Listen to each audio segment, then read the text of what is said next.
Katulad ko rin ba kayo na minsan di ko maiwasan na itanong sa sarili ko kung hanggang saan ba ako, kung saan ba ako dadali ng tadhana, kung saan ba ako dadali ng sitwasyon at ng sarili ko ngayon. Kasi minsan nakakaramdam din ako ng pagod, pero wala namang choice kundi lumaban palagi dahil yun lang naman talaga ang dapat. Kaya kung katulad lang din kita, lagi kang lumaban sa buhay. Lagi kang magsumikap na maabot lahat ng mga bagay na gusto mo. Di naman lahat ng gusto mong matupad ay isang pitik lang.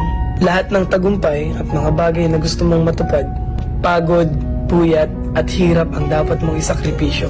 Tapos huwag kang susuko hanggang sa makuha mo na lahat. Kaya ikaw, alam kong katulad lang din kita.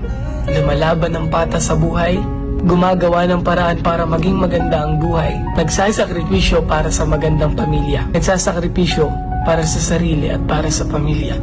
Ingat kayo palagi, stay safe, and follow me.